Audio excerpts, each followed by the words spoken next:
आते हैं उनका ऑर्डर एक बार हम देख रहे हैं। देखिएगा यहां पर एक लाइन यदि मैं ड्रॉ करूं दैट इज इस प्रकार से, ठीक, इस प्रकार से यदि मैं लाइन ड्रॉ करता हूं तो ये जो लाइन है ना ये एक्चुअल में न्यू वर्ल्ड और ओल्ड वर्ल्ड को सेपरेट करती है।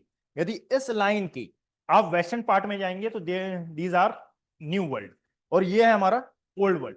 यदि आप यहां पर देखेंगे तो यहीं पर आपको देखने के लिए मिलता है इंडियन सबकॉन्टिनेंट वर्ल्ड का सबसे ओल्डेस्ट पार्ट, ये जिसको हम छोटा नागपुर प्लेट्यू कहते हैं, ये वर्ल्ड का सबसे ओल्डेस्ट पार्ट है। Indian subcontinent is also a oldest part of the world.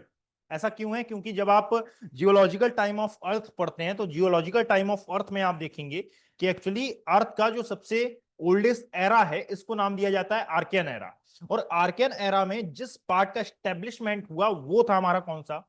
Indian सब कॉन्टिनेंट वाला सेक्शन। दैट इज वाई यहां पर आपको वर्ल्ड का सबसे ओल्डेस्ट कल्चर भी देखने के लिए मिलेगा।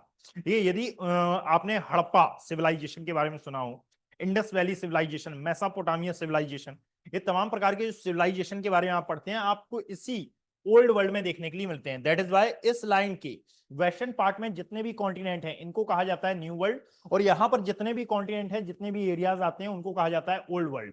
कि भाई ये है ओल्ड वर्ल्ड और ये है हमारे न्यू वर्ल्ड।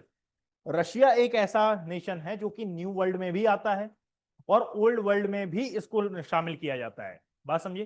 तो यहां पर याद रखिएगा कि अब यह है न्यू वर्ल्ड और यह है ओल्ड वर्ल्ड।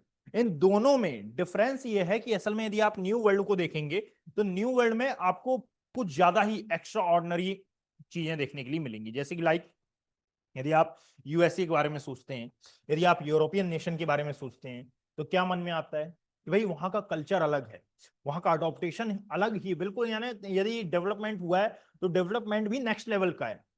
ये तमाम प्रकार की चीजें किसके बारे में? क्या आपको कभी भी इसराइल के बारे में ये चीजें देखने के लिए मिली? क्या ईरान इराक के बारे में आपके मन में आया? ये नहीं आया। कारण क्या है कि ये एक्चुअली कहां पर आते हैं? ये आते हैं एक्चुअली ओल्ड वर्ल्ड में, ठीक है। और ये इस लाइन पर आते हैं, यानी कि इनका आधा भाग, जैसे कि एक नेशन है टर्की, टर्की का आधा एरिया आता है यूरोप में, टर्की का आधा एरिया आता है एशिया में, यानी कि दो कॉन्टिनेंट में ये फैला हुआ है।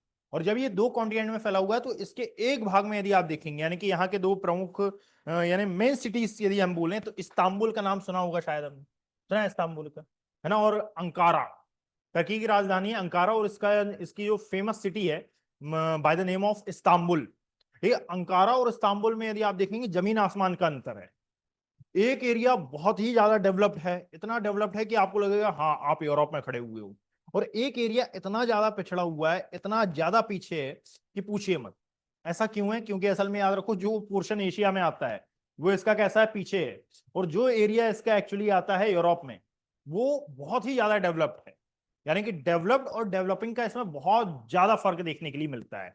इतना ज्यादा फर्क आपको मिलेगा न्यू वर्ल्ड और ओल्ड वर्ल्ड में। इसका मतलब यह नहीं है कि ओल्ड वर्ल्ड को आप क्रिटिसाइज करें, बट हाँ ये जान लेना आवश्यक होता है कि असल में ओल्ड वर्ल्ड और न्यू वर्ल्ड में डिफरेंस क्या है और ये डिफरेंस क्यों आते हैं। तो ये डिफरेंस आने का सबसे बड़ा रीजन है इनकी ज्योग्राफी, है ना, इनकी जो ज्योग्राफिकल लोकेशन है।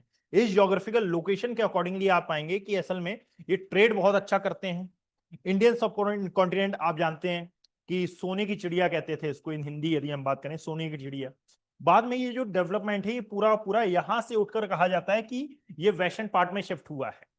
ठीक है, तो असल में आपको ये जानना यहां पर थोड़ा सा इंपॉर्टेंट हो जाता है कि इस न्यू वर्ल्ड से यदि कोई भी प्रोडक्ट ओल्ड वर्ल्ड में लाया जाता है, जो कि ऑब्वियसली लाया जाता है, तो ये किन किन ट्रेड रूट से आता है, कौन कौन से ओशनिक पार्ट्स यहां पर होते हैं, और उन ओशनिक पार्ट्स को कई बार जमाने के लिए आता है। और ये ओशनिक पार्ट्स एक्चुअल में आपके न्यूज के हिसाब से बहुत ही ज्यादा इंपॉर्टेंट होते हैं, क्योंकि लोकेशनल एनालिसिस सबसे ज्यादा इंपॉर्टेंट माना जाता है।